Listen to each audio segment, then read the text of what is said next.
Welcome back to my channel. This is 코인 노마드. 안녕하세요. 코인 노마드입니다. 코인게코 시총이 6.5%나 하락을 했습니다. 그에 따라서 비트코인, 이더리움도 6%, 7% 하락을 해서 일주일 동안 15% 가까운 하락을 보이고 있습니다. 오늘 하락한 데는 미국 주식시장의 영향을 많이 받아 하락 후 상승 그리고 다시 반등을 유지하지 못하고 하락에 동참을 하고 있습니다.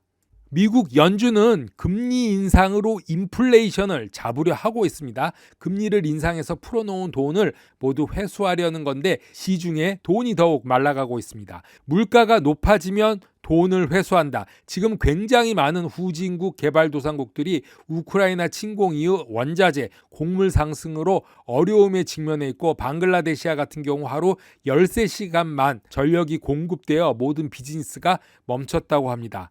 이런 나라들이 계속해서 나오고 있는데 오늘은 터키의 물가율이 60% 상승한 후 금리를 보면은 금리를 인상을 연준과 동일하게 하여야 하는데 하지 못하고 금리를 인하하는 그런 상황에 놓여 있습니다. 높은 물가에도 금리 인하를 단행하는 상식 밖에 연준의 정책과 정반대로 가고 있는데 그 이유는 더 이상 시장 통제가 불가능한 뜻이라고 보입니다. 이런 나라들이 지속적으로 발생할 것이고 우리가 아는 경제 지식은 보통 상황에서 맞는 것일 뿐 화폐 시스템이 종료되어야 하는 이런 시점에서는 무엇을 예상한다는 것 얼마나 힘들고 쉬운 것이 아님을 느끼면서 공포에서 현명하게 나를 지키는 방법을 찾아가야 할 것으로 생각이 되었습니다. 비영리 반부패 감시단체로 알려진 엠파워 오버사이트는 당시 SEC 재무부서 이사인 힘맨의 SEC 내에 상충하는 200개 이상의 이메일 기록을 받았다고 밝히고 있습니다. 그중에 몇 가지가 소개되고 있는데요. 이메일을 해석 분석해 보면은 SEC 윤리고문 쉬라 민톤이 힘맨에게 전 직장 심슨 대처의 이해관계로 만나거나 회의하지 말고 전화조차 하지 말라고 엄중히 경고했지만 무시했다고 전하고 있었습니다. 지금 와서 보면 심슨 대처는 힘맨의 미래의 직장이기도 했고 심슨 대처는 이더리움을 홍보를 하는 법률 회사이며 지금 힘맨이 일하고 있는 곳입니다. 심슨 대처는 이더리움 얼라이언스라는 조직을 통해서 이더리움을 홍보하는 법률 회사이고 소송 후에 클레이턴도 힘맨의 고용주가 되었습니다. 자, 그 당시 SEC 윤리고문 쉬라 민턴은 직접적인 재정 이해관계가 있으므로 모든 문제에서 스스로 손을 떼라고 거듭 경고하면서 문서로 힘맨에게 어떠한 이유로든지 심슨 대처와 접촉하지 말라고 명시적으로 보냈다고 언론을 밝혀지지만 그 경고 후에도 적어도 3번 이상 심슨 대처 파트너 조시 보니를 만났다고 전하고 있습니다. 자, 이로써 힘맨과 심슨 대처, 코인센터 등 조력 회사, 조력자가 점점 늘어나는 상황이고 힘맨, 제이 클레이턴, 게리 겐슬러까지 모두 다 얽혀져 있는 엄청난 사건으로 볼 수 있습니다. 힘맨은 2018년 디지털 자산 이더리움이 증권이 아니라고 선언하고 연설 전후로 이더리움 공동 설립자, 투자자들을 만났습니다. 이런 이유로 인해서 2021년 12월에 이미 엠파워 오버사이트는 SEC 상대로 소송을 제기했죠. SEC가 리플을 소송했을 때 이미 엠파워 오버사이트 민간 단체가 SEC 상대로 소송을 제기한 거죠. 비슷한 시기에 이게 문제를 알고 있었다는 거죠. SEC 내부에 크나큰 문제가 서로 소송으로 제기되고 있었던 것입니다. 힘맨과 심슨 대처, 이더리움 얼라이언스, 제이 클레이턴, 게리 겐슬러, SEC 모두가 한 부분이었다. 이 사실이 지금 현재 조각조각 퍼즐처럼 맞추어져 있고 이 엎질러진 물은 누가 주워 담을 건지 모르겠습니다. 또 중요한 사실은 SEC 집행부서의 리더이자 리플랩에 대한 소송을 제기한 주요 소송자인 마크 베르걸도 SEC를 떠나 심슨 대처로 갔다는 사실입니다. 이번 공개된 힘맨 이메일의 정황이 되었던 2018년 당시 SEC 의장 제이 클레이턴은 미래의 의장이자 지금의 SEC 의장인 MIT 교수인 게리 겐슬러를 만났다는 것까지 지금 재조명이 되고 있는데요. 2021년 10월 18일 뉴욕 포스트는 게리 겐슬러가 2018년 제이 클레이턴을 만났고 암호화폐에 대해 논의하기 위해서 회의를 가졌다고 밝히고 있습니다. 그 당시 게리 겐슬러는 비트코인을 좋아했고 XRP와 이더리움의 적대적이었다고 전하고 있습니다. 그 당시 XRP가 시총 2위, 이더리움이 시총 3위였습니다. 그 회의 이후 XRP에 대한 적대감이 힌맨의 연설에서 중요한 역할을 했다고 전해지고 있습니다.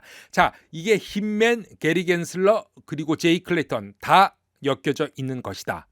새로운 보고서에 따르면 회의에서 게리 겐슬러는 XRP 적대감과 심지어 힌맨 연설에 중요한 역할을 했다면서 게리 겐슬러가 올해 미 증권거래위원회의 새로운 의장이 되었을 때 암호화폐 커뮤니티는 새로운 시작이라고 기대했지만 달라진 것은 없었고 게리 겐슬러의 특히 XRP에 대한 적대감은 의장이 되기 전 몇 년 전부터 시작했으며 암호화폐 전반에 대해서 XRP의 입장이 영향을 미쳤을 수 있다고 전하고 있습니다. 리얼비전의 라울 팔은 스캇 멜코와의 인터뷰에서 과대 광고와 흥분을 불러일으키는 많은 알트코인 프로젝트들이 채택을 얻지 못하면서 사라질 것이라는 것은 지극히 정상이라고 말하고 있습니다. 하지만 전체적으로 보면 암호화폐를 인류 역사상 가장 빠르게 성장하는 자산 클래스이며 2030년까지 엄청난 성장을 할 것으로 보고 이더리움의 대안이나 비트코인만으로는 충분하지 않다는 것을 시장이 깨닫고 사람들이 이러한 체인에서 무엇을 시작할 수 있을지 사용 사례를 나눌 것이며 아직 방대한 수의 토큰을 위한 공간이 존재하지만 상당수의 크립토 토큰들이 벤처 캐피탈의 포트폴리오의 네트워크 채택을 얻지 못할 것이라는 점을 잘 알고 있다고 말하고 있습니다. 많은 프로젝트들이 단기적으로 실패하지만 향후 7년 동안 살아남는 프로젝트들은 암호화폐 시장에서 비할 데 없는 채택 곡선을 예상한다고 말했습니다. 결국 암호화폐 시장은 현재 수준에서 100배 이상이 될 수 있고 그 과정은 느린 시간을 가더라도 200조 달러의 시가총액으로 도달할 수 있을 것이라고 말하고 있습니다. 디지털 자산이 전체적으로 3억 명의 활성 사용자를 보유하고 있고 연간 185%의 성장률을 보여서 올해 말까지 6억에서 7억 5천만 명에 이르고 내년에는 10억 명, 그 다음에는 20억으로 증가하면서 오늘날의 시총 2조 달러 자산군에서 200조 달러의 자산군으로 이동은 10년 뒤에나 있겠지만 모든 자산군에서 역사상 가장 빠른 기술의 채택으로 역사상 가장 빠른 부의 세대가 될 것이라고 말하고 있습니다.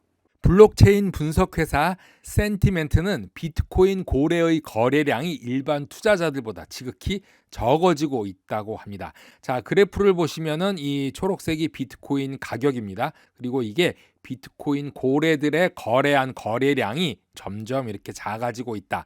10만 달러 이상 거래하는 비트코인의 고래들이 비트코인 거래가 10년 동안 가장 적은 수준으로 2012년 8월 이후 비트코인 거래량이 가장 낮은 비율을 차지하고 있다면서 이것은 개인 투자자들의 증가와 암호화폐 인기가 중요한 역할을 하고 있다고 말하고 있습니다.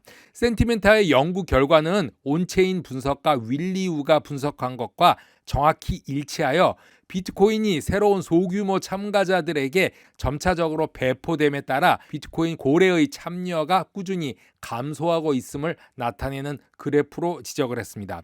메가 부자들이 비트코인 블록체인에서 사라지고 있는 현상은 화폐 네트워크에서 정확히 원하는 대로 균등한 분배에 대한 이야기와 같고 2017년 이후 전반적으로 고래들의 매각이 일반 투자자들에게 이루어지고 있어서 이것은 매우 건전하게 보고 있습니다. 코인노마드 오늘은 여기까지 하겠습니다. 감사합니다.